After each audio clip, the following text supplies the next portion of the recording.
Must be mad. Right, guys, we'll get cracking. So welcome to the second of the new format podcast. Last week we had Ninja Lee Shaw on. This week we got Ninja Janet Dean on. So Janet, welcome to the podcast. Good evening. Good evening. How are you today? Not too bad, thanks. You had a good day? Yeah, I had a bit more of a rest today, but I've been out on the bike, so. Yeah? Cool. Where did you get to? Only just around that Lime Green and around Sutton and Brown. My hips were aching when I woke up this morning. I've been doing too much lifting and moving around the garden. Right, okay. So I thought I'd have it easy. Yeah. Good idea, good idea. So for those that don't know Janet's been a member of the Academy now for around about a year and a half or just over. But obviously, Janet, before we met you a year and a half ago, there was, I was about to say a number there, a number of years of Janet pre-Academy. So give us a little bit about your backstory. Tell us about you. Me? God. Right, well, I am 62 years of age. I'm a local girl. I was born and brought up in Warburg Club, which is obviously up in the hills, in sight of Three Shires Head, which is a very local, beauty spot. I'm farmer's daughter and was youngest of 3 children. I've got 2 older brothers.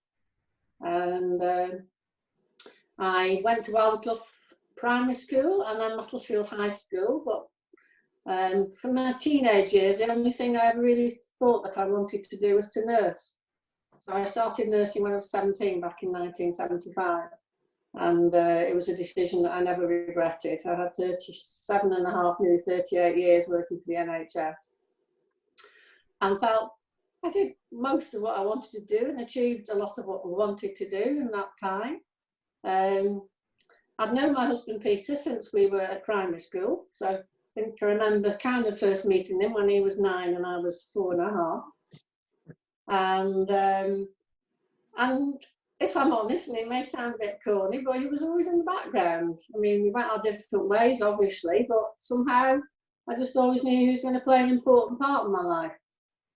And the first time I ever had a date with him, I was only 14, because my sister-in-law knew that we liked one another, and we'd been to a wedding. I'd been a bridesmaid, and they were going out, my brother and his wife, that night up to a place called the Winking Man. Have you ever heard of that? I know the Winking Man, yeah. And she told Peter, she gave Peter the heads up that I'd be up there, so we kind of had 2 or 3 hours together then, but I was only 14, so it was a bit dodgy, really. He first asked me to go out with him when I was 16, and after that, we were inseparable, really. So I started my nursing, and I've been doing that about 2.5 years when we decided we'd like to get married, and I went to ask my head of nursing if that was possible, and she looked a bit apprehensive when I went in, and I told her, what I wanted, and she went, "Oh, thank goodness for that," she said. "I thought you were going to say you were pregnant." So she was more relieved I was getting married and that I wasn't going to stop my nursing. I did quite well in my nursing career. I was the trainee of the year when I qualified. I got what's called the Margaret Elizabeth Heppenstall Nursing Prize. Okay, brilliant. Yeah, presented to me by a Dame, Baroness McFarland, who, was a very well-known figure, obviously, in her day, really. So we got married when I was only 20 at, obviously, Warburg Church, which, again, as I say, Warburg's been an important part. And I had my first staffing job on a male medical ward, and we'd only been married 2.5 years when Peter was diagnosed with a cancer, which was actually different to the one that he subsequently died with. And it was one that was just coming to the fore in those days. It was 1980, people were hearing more about it. It was the same one that Bob Champion had. Right. Peter had fairly rigorous treatment, unfortunately. He had 6 lots of chemotherapy. And in those days, you went into hospital for 5 days. You didn't have it as day case. You went in for 5 days, and then you were home. 2 weeks off, back in again. He had 6 lots of that. Then he had a month off, and then they gave him 4 consecutive weeks, Monday to Friday, of radiotherapy. And thankfully, he was 27 years of age, and he was fit. So he survived that, and having not barely eaten properly for about 6 months of treatment, a month after he finished treatment, he had 2 lots of Christmas dinner, everything, 2 lots. Yeah. And from 11 months of diagnosis, he was back at work. And one of the things I always remember about him saying is that people always think they don't want to work. He said, but, you know, you lose sense of time. It's a bit like us now, isn't it? In traffic time. He said, so, you know, when you finish on a Friday, you've got, you know, you can look forward to the weekend. But he said, you know, when every day is the same, there's nothing always to look forward to. So we kind of lived a life for a while after that. And, you know, did quite well. I carried on in my nursing career, and I ended up as a ward sister, and then after 16 years I left that and set up a new service at Macclesfield called the Medical Nurse Practitioner Team, and I did that until I retired. Really, I'd always said I'd retire at 55, and I stuck to it. People didn't think I would because they knew that I was almost married to my job, but I decided that that's what I'd wanted to do a long time before, and I'm glad I did, because I retired in 2012 in the November, and in the January we went on a 9-week tour of Australia and New Zealand. Brilliant. Absolutely brilliant it was. One of the things I'd always set my mind to do was to be in Melbourne on the Rod Laver Court on the very first day of the Australian Open. So that was one of my targets, so that's what I achieved. And we've gone for 9 weeks, but unfortunately when we got back, members of the family started to become ill, so we cared for those. And then Peter became ill again. So we've had really a tough time the last 5 years. And it was in October last year that something told me that I needed to get fit for what was to come. That's all I can think was what went through my mind. I need to get fit for what's to come. And I looked around for gyms, local gyms in Macclesfield, and there were 3 that I decided were a possibility. I didn't know that. But I like the idea of being able to come in and ask questions and things. And I always remember Matt opening the door with a lovely smile and saying, help yourself to a cup of tea or coffee. I always you were quite serious about it all. And I always remember Claire Warrington talking, and she was quite motivated, really. I remember sitting with 2 other girls who I couldn't tell you who they were now, but they were chatting to one another, saying this was their last chance of losing weight and getting fit. And you obviously talked the talk because you persuaded me to join. And yeah, really the best thing over the last 18 months that I ever did for me in the way of mental and physical health. Okay, cool.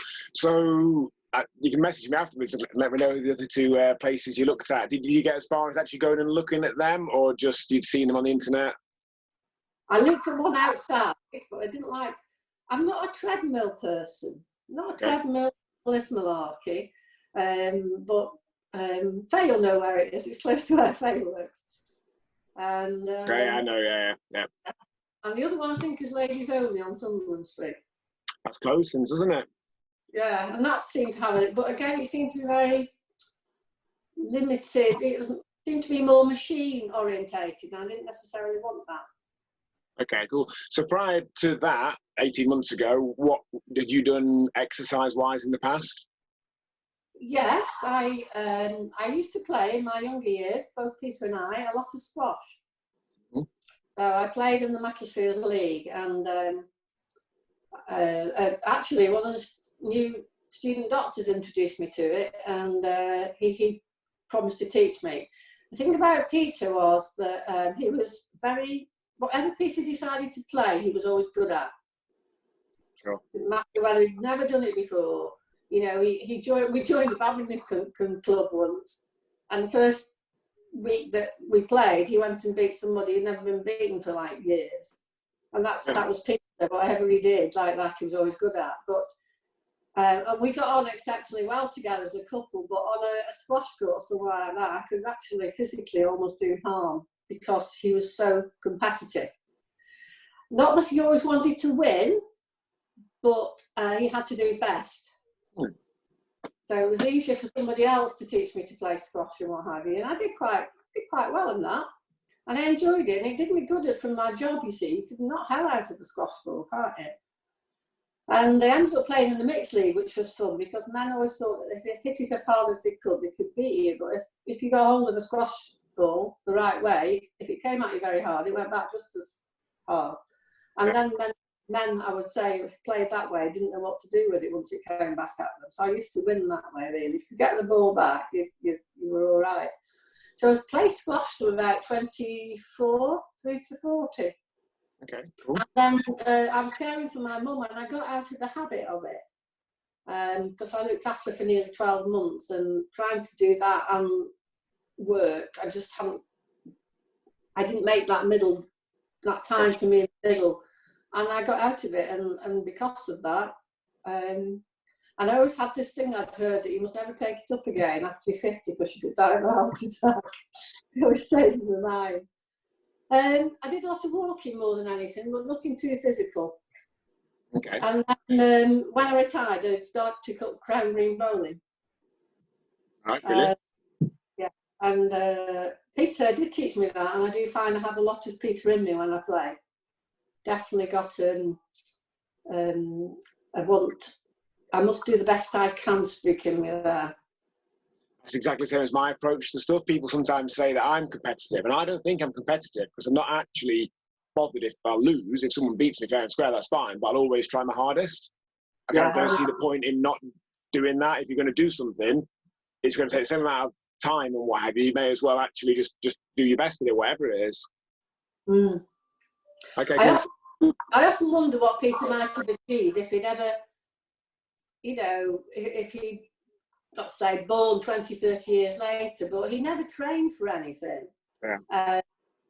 But he was brought up in Macclesfield Forest, and if he wanted to go and play with your next door neighbour, and he didn't have a push bike till he was 9, then he had to go and walk there. Now, Peter wouldn't walk as a little boy. I don't think he ever walked anyway. He just ran everywhere, And when we first started the fell race in Marlborough Club again in 1975, I think it was, which is to run from Crag Hall, Lord Derby's estate, and they run down across the road at the bottom, over through the river, and straight up to Shucklinslow and back. The first year that was run, Peter won it, and he didn't train, but now it's often won by Mac Harriers or equivalent, really. So you hadn't done much in the way of sort of gym type training before we met you? No. Okay, cool. So that brings you up to, you came to the briefing meeting, decided to get started. Presumably you came in the following Monday for coaching day and went from there. How did you find that first few days and weeks? Well, I was very disappointed in myself because I'd got a holiday book, so I went to coaching and I couldn't come till Friday night. Okay. So I tried to behave with my diet whilst I was away. I think it's that feeling, isn't it? What on earth have I done? What have I done here? And then I remember in the first few weeks, and I can't remember the lass's name, and I don't think she comes anymore, but I remember getting a kettlebell, something about, something like 6 kilos or whatever you got your first one, and this girl went and got a 51. I'm thinking, how do you do that? But it is you've got to learn very quickly, haven't you? And this is what you always emphasise, is you do what you can at your level. Exactly. And you, after a while, you stop spotting what other people have got, and you just try and do what you can for yourself. Yeah. I did sign up for the £20 challenge, and I didn't achieve it. But I had 3 targets in my mind. One was to get fitter, one was to lose weight, and one was to improve my balance. And as everybody knows, after a year, I didn't improve my balance because I fell over and broke my wrist. But hey ho. It all happens for a reason. I've got a lot stronger wrist now, I'll tell you. Well, every cloud. What did Peter think of your decision to join the academy? Well, I hadn't told him what I was going to do until about 2 days before. Okay. And Peter was always supportive in anything that I did, but particularly this, or he said what he would say before when I would try to lose weight. And he said, well, I know you're not happy with yourself, he said, because it takes you so long to get ready to go out because you keep trying different outfits on. So he said, you've got to go and do it. If that's what you want, then go and do it. Now, the first month, I decided I'd do the 5 o'clock ones, 5 p.m s. And that's what I was doing. And that's how I came to meet Kim. And then I think I got into about the second week of December, and obviously things were not going well. Things were not going well with Peter from my perspective. At this point, they hadn't decided that the disease was progressing, but I knew Peter better than anybody else, and I knew that something was radically wrong. And I was not sleeping well. And I'd had a couple of mornings of waking early and just tossing and turning. And this particular morning, I looked at the clock and thought, I could go for 7 a.m. Why don't I do that? Yeah. So I kind of slid out of bed and said to Peter, I'm going to the gym. And he went, you what? I'm going to the gym. He went, you must be mad, you must. All right, then wake me up when you get back. So I nipped off in his car because his was parked outside. And when I got back, typical Peter just said to me, nobody spotted you out in my car, did they? So I said, why? He said, well, I don't want them thinking I'm out about it this silly time o'clock. But that's how the 7 o'clock started. And that's basically, you know, the 7 a.m.ers have been, along with the rest of you, but the 7 a.m.ers in particular have been such a fantastic group of guys for me. The support has been tremendous, really, from them. And, you know, the sadness is that I maybe never met any of these people if Peter hadn't become ill. Mm. But then, you know, life takes you. I didn't believe it for a long time, but I did have that belief before that things do sometimes happen for a reason, and you get taken to things for a reason.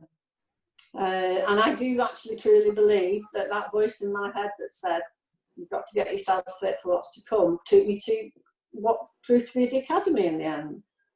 Okay, cool. So obviously then there was something bad to come. Peter's disease progressed into over the next few months. How, obviously it's horrible and terrible, but how was that whole period, and how did you sort of cope with that? I never thought I would. I think the lead up for me, well, I'm not saying it wasn't hard afterwards, it was exceptionally hard, and most of you know that. But quite literally, from the September onwards, I knew that he was dying because I could see that. It took him to January to get a positive scan to say that. But I think the lead up was, anticipatory grief is a lot harder to deal with sometimes when you know it's going to happen. It's the train crash or whatever that's coming, and you know you can't stop it. And over the years, from when Peter was like 27 or what have you, had various different health issues, which proved to be related back to the treatment. Because, you know, thinking about one of the man that annoys me probably the most at the moment, which is Donald Trump. I used to say that the medicine that Peter had in the 1980s was just like having intravenous domestos. It was crap, you know. Now, over the years, they've learned to modify that or to use different strengths and different, you know, things. But when Peter was diagnosed, I was told by his consultant, Christie's, not to go home and read about what he'd got in the textbook, because my textbooks were out of date and they said he'd be dead in 2 years then. So it was very new treatment, but it was, you know, had quite an impact on his body, which didn't start to show until like 15 or 20 years afterwards, really. So, you know, we had lots of battles in many different ways, at many different hospitals, and I don't think there's hardly a centre of excellence in the Northwest region he's never been in. But one of the things he used to say to me was, I wouldn't have been here as long as I had if it wasn't been for you. And I did drag him through many things, and, you know, because I would challenge. I was a nurse, that was my business. I'd advocate for patients. So if you can advocate for your patients, you certainly advocate for your relatives. And, you know, I often made consultants think again or look at things in a different way. But this time I knew that there was nothing I could do to stop it. Mm-hmm. And that is very tough. Yeah, I can imagine. So obviously things progressed. Unfortunately, Peter passed on. You've mentioned that coming to the sessions and the 7 a.m.ers and all that were a help with that. How, it's possible to say, but how do you feel things might have been otherwise if you hadn't have sort of prepared yourself as well for what was to come? How might things have been different? I think I would have been curled up in bed most mornings, and perhaps all morning or perhaps all day. I think I would have probably curled up and given in. I think the academy has probably, well, I think it must have done. Something's changed to make me a lot stronger person than I believed I was or could be. And I'll tackle things now. I mean, it's probably not that sensible, but you know, it's like the other day, get yourself up some step ladders to clear a gutter out. Probably isn't a sensible thing to do, but I take precautions. I make it as safe as possible. But I feel stronger. I feel physically fitter to tackle it. And the one thing about breaking a wrist, you see, why do things happen? Well, I actually find that I can use both wrists fairly equally now, because I had to use this left one when this right one was broken. So actually cleaning the gutter and the roof were actually a little bit easier than I thought it would be. So I think it's made me feel better about me physically. It's given me a lot. I think mental health is a lot stronger. It's got to be. And I think, you know, when you get up in the morning and you have that target to get up for, and you're doing it for yourself, and then you've done the exercise and you feel better for having done that. Get a good slug of your coffee as well, which perks you up. And it's got me out of bed. I've got people that I can chat with. Because, you know, again, the thought that we wouldn't have had anything if lockdown, you know, again, was a frightening aspect for me. Well, what am I going to do? You know, what do I get up for? Who do I talk to? You know, you can't be minding your family all the time, really. And the thing about going to the academy, both before Peter died and afterwards, is that, you know, when I went back after Peter had died, you know, you get a hug, but nobody, not saying don't dwell on it, not saying they're not sympathetic, but there's other conversations to be had. Mm.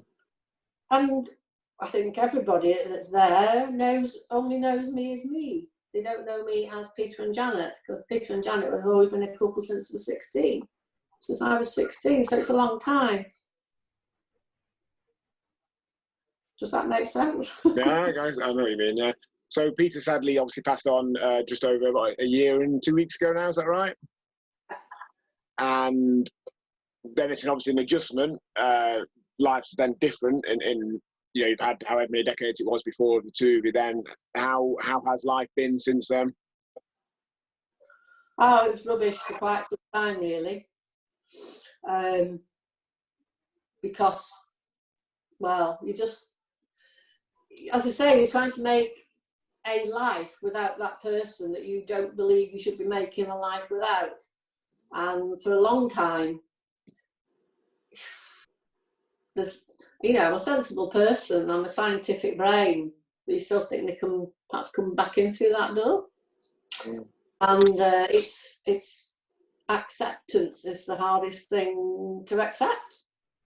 Things are going to be the way they are, and you have to try and make a different life for yourself. I don't like the concept of moving on. I think that makes me feel guilty. It makes me feel I'm leaving him behind. Sure. It's a little bit like you say in your things at the moment. I'm moving, so I move, and I take what comes. I still I don't look too far ahead, because I realise, you know, that you can't always do that. And the first time I went away on holiday, it seemed like a really good thing to do. And I was going up to a friend in Scotland. It was July, so it was like 3 months after Peter had died. I got the train up and what have you, and to Edinburgh. And then across to Dunblane, where she lives, and she picked me up and we got home, and she said, "Oh, take your case upstairs." And I put the kettle on and went up, and I just remember sitting in this bedroom thinking, what the flipping heck have you done? Why have you brought yourself up here? Just, what are you trying to do? Be clever. It was just so frightening. Felt so vulnerable. Being on my own. And that was one of the hardest things I did, and I don't know, I still look back and think I don't know why I did it at the time, but what it did for me was when I got home, having previously thought, this can't be a home without Peter. When I got back from Scotland, I walked in and thought, I'm home. It felt safe, and that was the beginning of moving, I think, for me. So each time you do something a little bit different without Peter, it's a movement, and you get your confidence. Then, of course, went to New York with my sister-in-law in December, which was a big thing, but far less frightening than going to Edinburgh in July. Okay, that's good. So one thing about lockdown, though, has been, in some ways, and for me, it is tough because I'm a person that likes to communicate with people face to face, really. If I needed something, if I was in the hospital and I say I needed a CT scan quickly or an ultrasound or something, I would ring the department because they could fob it off. If I went down and faced them and, explain, look, I know it's out of hours or I know it's a weekend, but da-da-da-da-da. Invariably, I got my way. And, and I think that's the same for me. I like to converse with people face to face. So the idea of not having that scared me at the beginning. But I think what it's done for me is probably for the first time in years is that I've been able to get off the treadmill. Okay. That I haven't got this to do. I haven't got to go to work. I haven't got to care for mum or dad or Bill or Peter or when's the next hospital appointment have you. And it's life for many years has been a treadmill. Not that I've ever resented it, but there's always been something on the go. Now you can't do it, and it's been good for me to just like, right, okay, let's take stock. But don't stop the academy. That will be good for me. No intention of it. Don't you worry. So from what you've said so far, all your experiences that you mentioned with the academy and all that have been very positive. But anything that you found more difficult or challenging or frustrating along the way? What was it? What did I say to you that said I've reached the pessimistic, or what stage? Yeah, you've been a member a handful of weeks, and for those that have never been to a briefing meeting, and one of the slides I show a graph that's sort of shaped like that, basically explaining the process people often go through, where you start out in the uninformed optimism stage. So I don't really know what's going to happen, but it sounds fantastic. I'm up for it. And then after a number of weeks, you drop into the informed pessimism stage, where it's like, actually, I've got some work to do. There's going to be some effort involved. And at that point, you have two choices. You can either drop out the bottom of the graph, only to repeat starting it again, probably next January in most people's cases, maybe indefinitely for the rest of your life, or you can push on through to informed optimism. So yeah, I get that it's going to take some effort. I get it's not going to be easy, but I feel that I can do it. And you messaged, didn't you, in the group after maybe like 3 weeks or 4 weeks, saying that you were in that informed pessimism stage. What particularly would you say brought you to that point then? Well, I thought I didn't necessarily, as I say, anticipate losing the weight, but I wasn't losing any, really. Mm-hmm. And I thought, well, what's going on here? So I'd expected to lose more than I had. And I think the turning point for me was my fitness pal. Okay. So once I got my head around that, I was like, oh, gosh, are you eating that? Oh, that's not a good idea, is it? You think you know what you know, but nutrition-wise, so I had to really change things around there. And then once I got my head around using that, after about a month, it just started to steadily come off, the weight did. And as you do that, you see, it kind of you feel a sense of satisfaction, and then you start to pick up and get better understand. I mean, it's like understanding what people seem to know what they were doing. You know, they go, oh, well, we're going to do, you know, such exercise, such. I mean, I haven't got a clue what they're on about, because it's a different language. I mean, you in the academy, you talk a different language, don't you? Yeah. And you don't realise that you do. I understand it now, generally, but it took me a long time. So I think that's one thing for new members, is for them to understand the language of what you mean. And that's why coaches are good, because they give you time, or they come to you if they see you're struggling a bit. So when you start to get a bit better, I've been going 6 months when I did my first sit-up. I think it was. I think I ran round a lap of the academy because I did a sit-up, you know.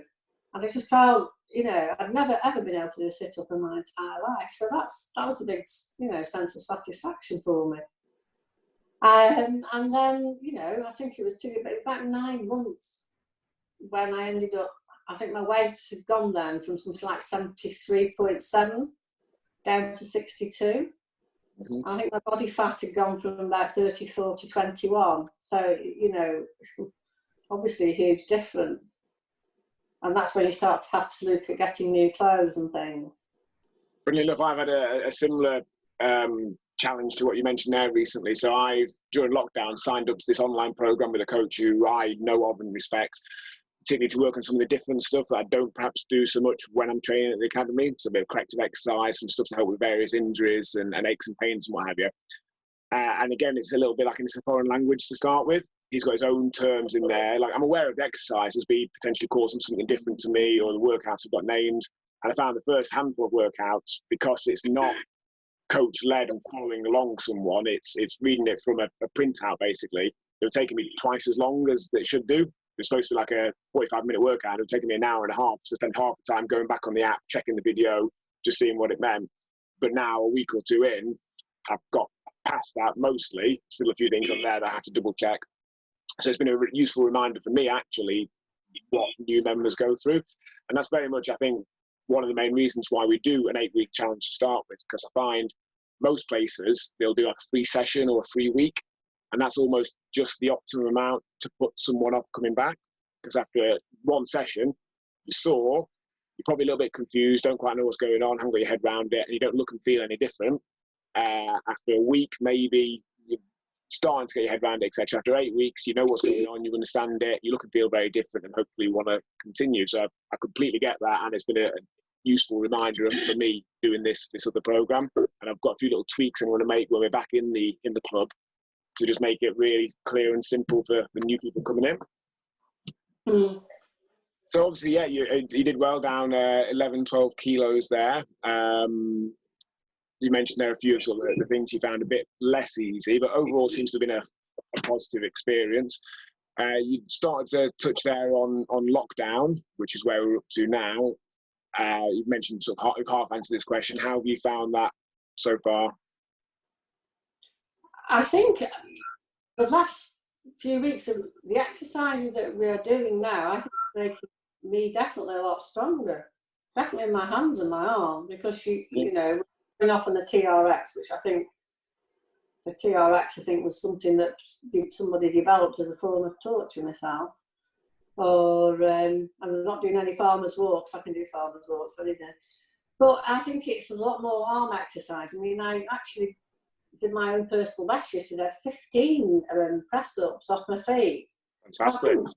I couldn't do one 18 months ago, but I feel the strength there. So I find that lockdown exercise and sessions that each of the coaches are doing are actually improving my strength. I like Zoom because it's nice, you know, you can have a natter if you want afterwards. Some people don't. It's just nice to know that you're there, really. You're blogging away and doing your other stuff like nobody's business. I find it hard to keep up with you sometimes. Well, you don't have to keep up. You can just dip into the bits that you find. Yeah. I think it's very motivational, really. Well, I find it for me. I'm starting to run a bit light on blogs, actually. I'd got, before lockdown, just coincidentally, I got quite a long way ahead of my blogs. I'd got 20 odd pretty much complete. And I'd been writing ones here and there, but I've got down, where are we now? Start of this week to like 2 or 3 left. So I've had to start writing some new ones again now. So for guys watching this video on Facebook, we're starting to sort of come towards the end now, coming up towards the present day. You've had lots of really nice comments on there, Jen. I'll let you go back and read them later on after we're finished. But for those of you watching now, if you've got any questions, anything you'd like to ask Janet or me or both of us our thoughts on, or any comments or observations, if you want to post them now, because otherwise you'll run out of time. We're hopefully lockdown, I think, is we've passed a point, shall we say. It does seem now that there's an end in sight. Whether that end is weeks or months, I think is to be confirmed yet. I did read something earlier which sounded quite promising, I thought, for when facilities that were able to keep people distant would probably be able to open up sooner perhaps than some other places, which very much would be us. I think the massive advantage we've got over a commercial gym is because people just go in and do their own thing. That's quite hard to manage, because people like ours come in for a set session with a coach. I think we would be able to abide by any regulations that are set. But either way, it's in the future. How do you think life might be different post-lockdown? For me, I'm going to have to fine-tune my getting up a little bit better. I think there's going to be long-standing, long-reaching issues, and I don't know how they're going to address some of them. You mean in general or for exercise? Both. I mean, it's like bowling. We're not going to bowl this season. How can you do that? You can't have people bowling on a bowling green. We normally have an end of season presentation and get-togethers, about 80 people together in a room. That's October. I can't see that happening, because you can't have 80 people in a small room, particularly when some of them are 70 plus. It's going to be tough for people to restrain themselves. I think, being like kiddies in sweetie shops, because for some people, once you let them out, that's it, isn't it? Yeah. I don't know, did you see the California beach today, where they had a heat wave, and they're all on California beach like it's, Blackpool. They're just having a nightmare over there. I didn't, wow. Yeah. Some people just don't believe. So I think it'll be harder in cities. And to a certain extent, we've probably been, where we live here, people on the whole have probably been better behaved than others. When I go out on the bike, you find that I find it lovely to see families out walking, even mums and teenage kids, and there's probably a little dog going along with them. But people generally have been quite respectful of it here. I think there'll be a lot of people who'll be scared to go out still. It's going to be hopefully, one would hope this is going to be a different world we live in. That people will have more. I think there'll be a lot of positive changes come out of it. Like us alone, me and my family, we've had a lot more more time together. And whilst that's been challenging at times, it's mostly been lovely. We just kind of simplified things a lot and thought actually life was a bit challenging and more complicated than it had to be before. So when lockdown's over, we'll still go back to some of that, because there are things that we are missing and want to do. But even just like spending half an hour in the park every single day, we've only missed one day out of the last 5 weeks. It's lovely. And we're thinking, why didn't we do this more before? So a lot of simple little things like that hopefully will keep going forward. And I'm sure lots of people have the same. They'll find that new balance between being able to go back to what we had before, but also keeping some of the lessons, I think, shall we say, of lockdown. I'll be able to go back up the hill. You'll be able to do what, sorry, Janet? Go back up into the hills often. Yeah, that'd be nice, yeah. It's funny, I can't believe, one thing I've really noticed is how far my tank of fuel has got. So I filled up, it was probably in the week before lockdown. So I'd say by lockdown, I reckon it was 3/4 of the tank. It's now just under half, because all I've done is once or twice per week go to Buxton and back to run my 2 oldest sons back and forth to halfway meet with their mum. And then normally while I do that, I nip to Tesco and nip to the academy while I'm out and about. So I've gone from doing Bakewell and back somewhere between 6 and 9 times per week to just doing Buxton and back once or twice. So, yeah, definitely a big change. My back feels a lot better as well. I think that the decrease in driving has definitely helped my back, and it's saved on fuel. Yeah. We keep saying we need to sit down and actually work out.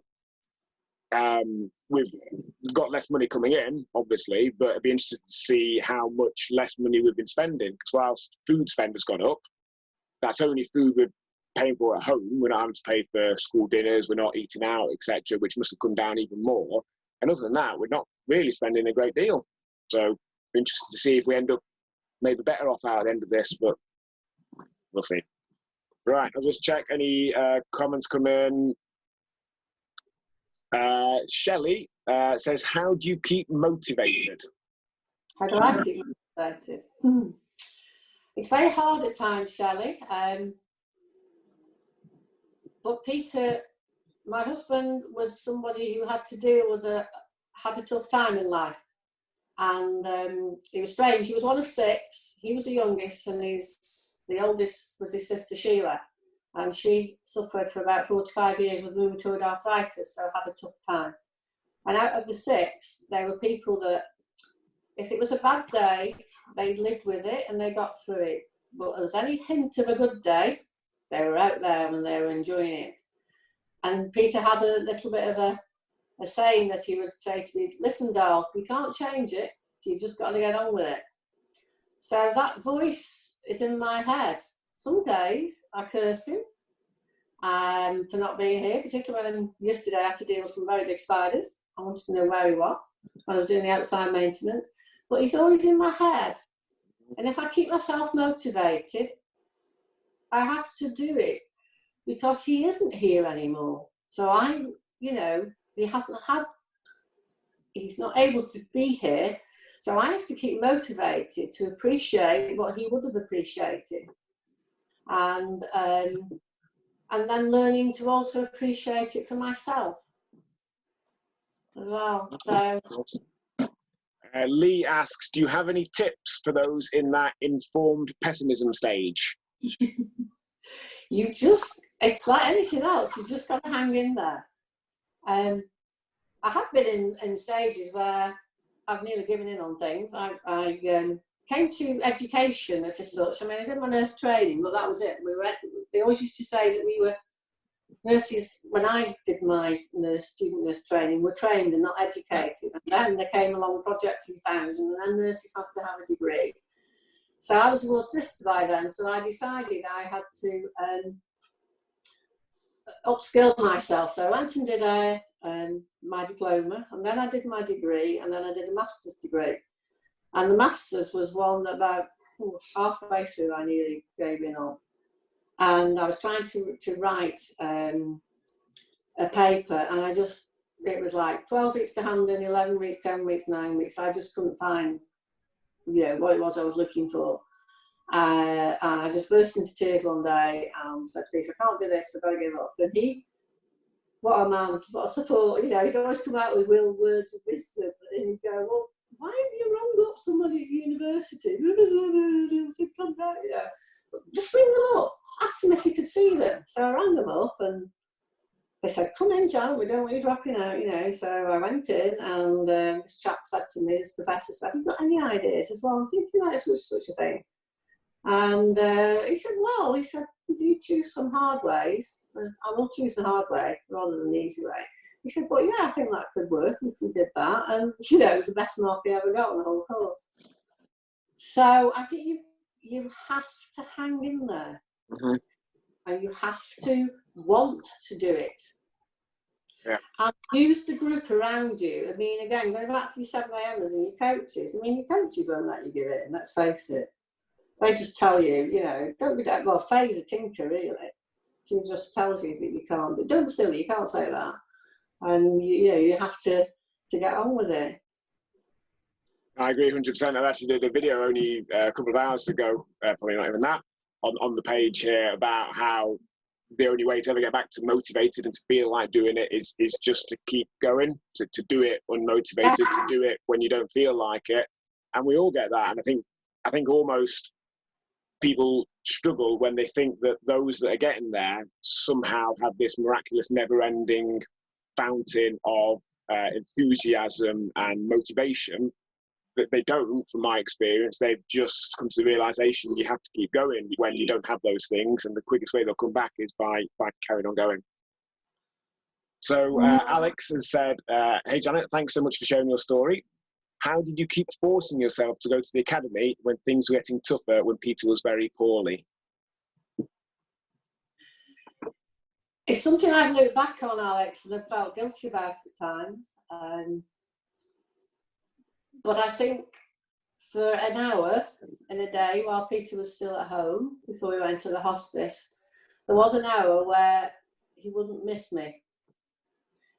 So in that hour, it was important for me to be, again, as strong as I could be.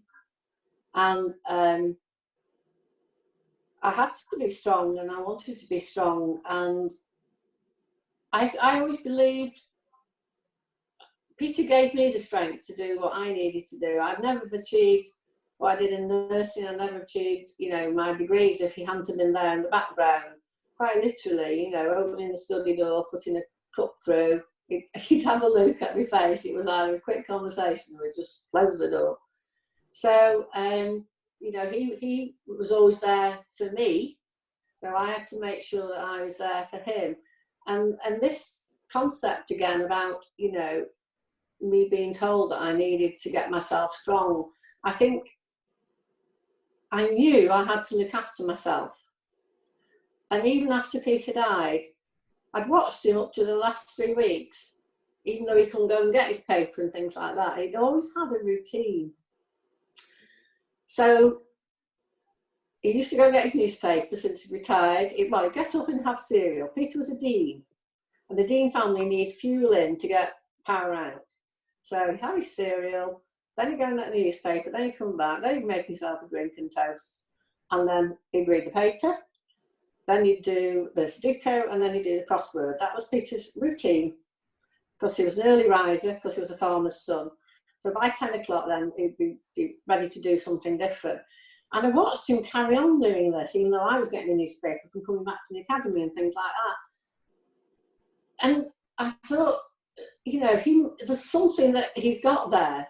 Routine is something that's got him and kept him going for as long as he has. So there's got to be something in this. So that was the other thing, that was to keep a routine. And before and after, you know, must keep to this routine. It sounds boring in some ways, but it isn't. You've got to have a routine.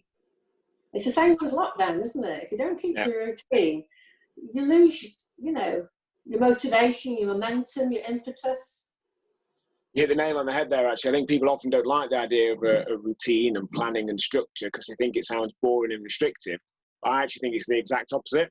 It enables you to kind of get done the stuff that kind of needs to get done as quickly and efficiently and effectively as possible, to then put you in a position where you can do more of the fun stuff. It doesn't get in the way of that. It enables that. It creates it.